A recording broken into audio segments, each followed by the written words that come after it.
नमस्कार, मैं हूं विभाकर झा और आप देख रहे हैं डीएनपी इंडिया। डीएनपी इंडिया में आज हम बात करेंगे जो भारत सरकार की महत्वाकांक्षी योजना थी, एक जो कानून पास हुआ है। हालांकि ये अगस्त 2019 में ही पास हुआ था, केंद्रीय श्रम और रोजगार मंत्रालय के तहत ये पास हुआ था, जिस कानून के मुताबिक अगर आप टेक होम सैलरी की बात करें तो अब वो कम हो जाएगी।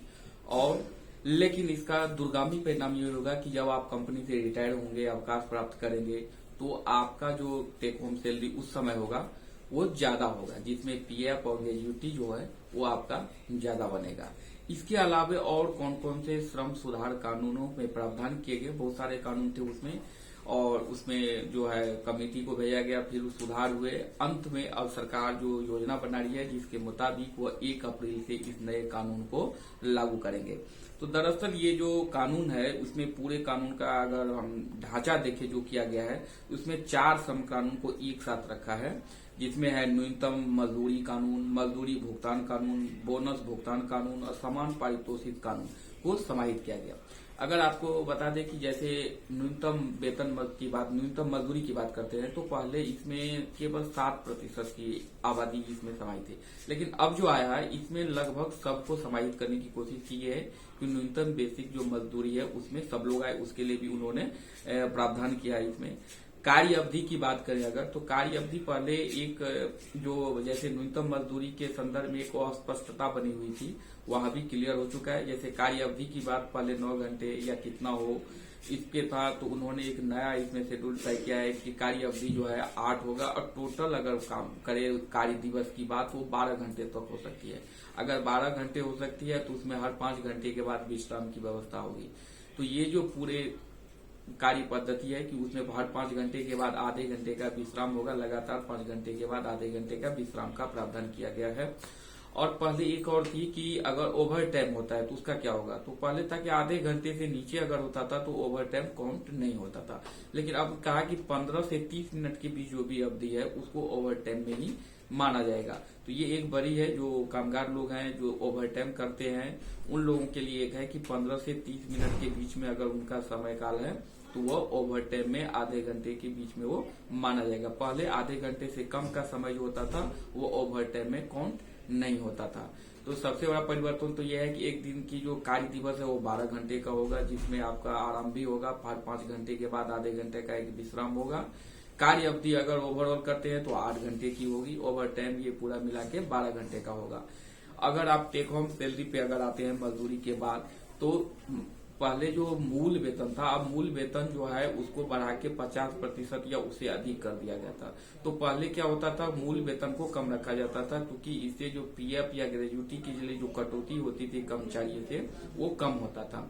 लेकिन सरकार ने अब क्या किया है, इसको कोशिश की है इसमें वह जो मूल वेतन है वो 50% या उससे अधिक हो, ताकि उस पर पीएफ और ग्रेजुटी ज्यादा हो। तो यानी कि अगर मूल वेतन ज्यादा हो जाएगा तो आपका टेक होम सैलरी कम हो जाएगा। टेक होम सैलरी जरूर कम होगा, पर इसका दूरगामी परिणाम ये होगा कि ये जो बाकी पीएफ और ग्रेजुटी होंगे ये सारे बाद में आपको वापस होंगे, तो उस समय आपको ज्यादा पेमेंट होगा। इससे क्या होगा, तो सरकार का दावा है कि इससे नियोक्ता और श्रमिक दोनों को लाभ होगा। कुछ बैलेंस शीट है जो फर्क पड़ेगा, जो नियोक्ता है उसको इस पे काम करना पड़ेगा, और सरकार इसी वजह से जब इसको अगस्त 2019 में पारित हुआ था तो इसको रोक दिया गया था। कई सारे इसमें सवाल जवाब थे, उस सारे को सुधार कर लिया गया है। अब उम्मीद है कि इन्हें 1 अप्रैल से लागू कर दिया जाएगा।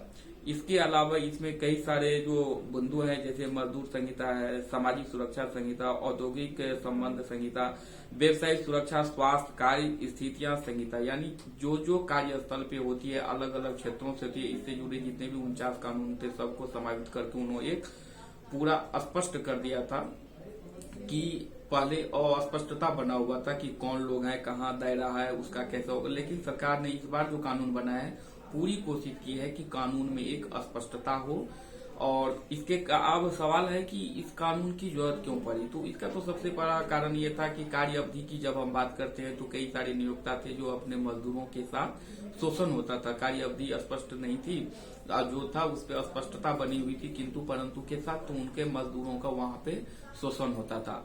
दूसरी बात अगर करें कि न्यूनतम मजदूरी की बात करें तो अलग अलग राज्यों की अपनी अलग अलग बातें थी, तो जिस वजह से पलायन होता था मजदूरों का कि वहां ज्यादा वेतन मिलता है तो हमें वहां मजदूरी है तो हमें वहां जाना है। तो कहीं न कहीं सरकार इस कानून के माध्यम से पलायन की जो गतिविधि है मजदूरों को उसको भी रोकने की कोशिश की है कि चाहे दिल्ली आके आपको अगर न्यूनतम मजदूरी मिलता है तो ये न्यूनतम मजदूरी अगर आपको बिहार में मिल जाएगा तो जाहिर सी बात है बिहार का मजदूर दिल्ली में काम करने नहीं आएगा, क्योंकि न्यूनतम मजदूरी दिल्ली हो या बिहार उन्हें सेम मिलेगा। तो ये दो कानून थे जिसकी जो है जरूरत थी कि नहीं ये लाया जाए। पहले कानून जो था इसमें कानून के तहत 24,000 रूपये पाने वाले कर्मचारी की जरूरी कटौती या वेतन देने के समय की सीमा तय थी। नए कानून के तहत सभी कर्मचारियों की ये अब सुविधा मिलेगी। तो जो 24,000 वाला एक प्रावधान था वो भी अब खत्म कर दिया, ये सारे पे लगेंगे। सरकार का दावा है कि ये कानून से इसमें 50 करोड़ जो कामगार हैं, श्रमिक हैं, उनको इस कानून से लाभ होगा। और इसके अलावा जो अगर बात करें तो ये 73 साल के बाद इस तरह का बड़ा परिवर्तन हुआ है। इससे काफी समय से इसकी थी कि कई मजदूरों का शोषण हो रहा है तो कहीं पीएफ के अस्पष्ट कारण थे। अब सारी चीजें मुझे लगता है कि ये सरकार ने अब तय कर लिया है। सारी चीजें जो कानूनी प्रावधान थी, जो अड़चने थी वो दूर हो चुके हैं और 1 अप्रैल से इन्हें जो है लागू किया जाएगा। अगर हम इन बिलों को बात करें तो बहुत सारे बिल थे, अलग अलग सेक्शन में थे। अगर हम बात करें उसमें मजदूरी भुगतान अधिनियम 1936 जो मैंने श्रम कानून की बात करी, न्यूनतम मजदूरी अधिनियम 1948, बोनस भुगतान अधिनियम 1965, समान पारितोषिक अधिनियम 1976। तो ये जो 4 पहले से बने हुए थे इसमें सबको संशोधित करके एक स्पष्ट लाइन खींचने की कोशिश की गई है। तो ये सरकार की एक उपलब्धि कही जा सकती है कि उन्होंने लिया है। अब लोगों की इंतजार है कि ये 1 अप्रैल से लागू होगी या नहीं। हालांकि कई मजदूर संगठन जो है सरकार की इस नीति के खिलाफ है। उन्होंने बोला है कि ये जो नीति नया बिल आया है ये पूंजीपतियों को, औद्योगिक घरानों को उसमें सुरक्षा प्रदान की गई बनस्पत की मजदूरों की। तो इसमें मजदूरों को मुझे लगता है कि इससे जो मजदूर संगठन है उनका कहना है कि इससे मजदूरों को कोई लाभ नहीं होगा। तो ये तो उनके अपने दावे हैं। उन्होंने बोला है कि हम इस ये कानून के खिलाफ हम हड़ताल करेंगे और इस कानून को लागू नहीं होने देंगे। तो ये तो उनकी राय है, पर सरकार ने अपनी ओर से जो उनको मिला, फिर जो कमेटी को उन्होंने भेजी, फिर कमेटी से जो भी सुझाव है उनको भी उन्होंने माना, बहुत सारे कानूनों को उन्होंने मान लिया है। और सरकार लगभग सारी अड़चने, चूंकि ये अगस्त 2019 में बिल पारित हो चुका है, फिर भी ये तमाम सुझाव लिए गए हैं इसमें। उन सुझावों को समाहित करने के बाद काफी उम्मीदें हैं कि सरकार अब इस कानून को 1 अप्रैल 2021 से इसे लागू कर दे। पर सवाल है कि इसमें अगर हम बात करें कि जो मजदूर न्यूनतम वेतन की जो एक कटौती की सीमा थी उसमें जो प्रावधान था उसमें किन किन चीजों को रखा गया, तो उसमें सरकार ने कहा है कि मजदूरी वेतन में किन किन चीजों को रखा जाए जो जिसके आधार पे तय किया गया है कि न्यूनतम मजदूरी कैसे तय हो।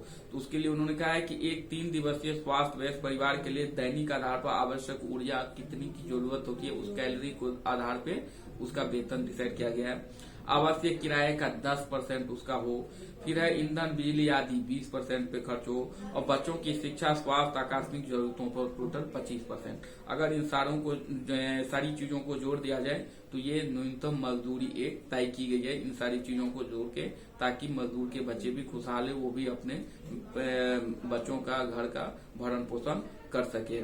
तो ये जो चुनौतियां, अब सबसे बड़ी इसमें यह है कि काफी सारी चुनौतियां थी, सरकार ने इस चुनौतियों को दूर कर लिया है। और मुझे लगता है कि वर्तमान में जो कानून तो पहले भी थे पर जागरूकता का अभाव था, उसमें जो कानून थे जो मजदूर थे वो उसका लाभ नहीं उठा पा रहे थे।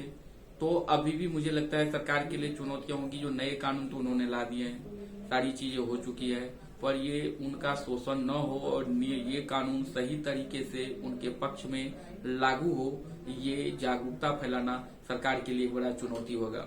फिर है कि सरकार जहां संगठित क्षेत्र के मजदूर हैं या कर्मचारी हैं जो काम करते हैं वो तो अपना इस कानून को शायद यूज कर लेंगे या उस कानून की बात तो करेंगे, पर सरकार के लिए सबसे बड़ी समस्या ये है कि देश का एक बहुत बड़ा हिस्सा असंगठित क्षेत्रों में काम करते हैं। इन असंगठित क्षेत्रों में काम करने वाले लोगों की जो सरकार के पास कोई आंकड़ा है नहीं कि असंगठित क्षेत्र में काम करने वाले कितने लोग हैं, कितने मजदूर हैं, तो ये रजिस्टर्ड नहीं है। तो इनको न्याय दिलाना या इनको कानून के दायरे में लाना सरकार के लिए सबसे बड़ी चुनौती होगी। फिर है कि इस सरकार जो अनियमितता थी उससे तो दूर होगी और श्रमिकों के लिए अस्थायी समान न्यूनतम पारिश्रमिक का निर्धारण करना चाहिए, जिसमें सरकार या नियोक्ताओं द्वारा कार्य क्षेत्र और श्रम की आवश्यकता के आधार पर अतिरिक्त पारिश्रमिक को जोड़ा जा सके। तो ये है कि सरकार ने इस कानून के माध्यम से कोशिश की है कि इसको लाया जा सके। तो अंत में यही कहूंगा कि कामकाजी आबादी का 80% जो है वह असंगठित क्षेत्र में सक्रिय श्रमिक देश की कुल कामकाजी आबादी का 80% है। साथ ही जीडीपी का लगभग 60% से अधिक का योगदान ये असंगठित क्षेत्र से आते हैं। तो अधिक से अधिक औद्योगिक इकाइयों व्यवसायियों को संगठित क्षेत्र में लाकर एक बड़ी श्रमिक आबादी को उनके हितों की रक्षा की जा सके, ये सरकार की चुनौती है। और सरकार ने जो है इन श्रम कानूनों को पारित कर दिया है और उम्मीद है देखना होगा कि 1 अप्रैल से वो इन्हें लागू कर पाते हैं या नहीं। अगर करेंगे तो मुझे लगता है एक युगांतकारी परिवर्तन होगा कि सरकार है और जो खास करके उन क्षेत्रों में जहां असंगठित क्षेत्र के किसान और संगठित क्षेत्र के मजदूर ज्यादा काम करते हैं, तो मुझे लगता है उन लोगों को जागरूक करना, उन्हें न्याय दिलाना भी सरकार के लिए चुनौतियां होगी और साथ ही उन लोगों के लिए भी आसान होगी आगे के राह।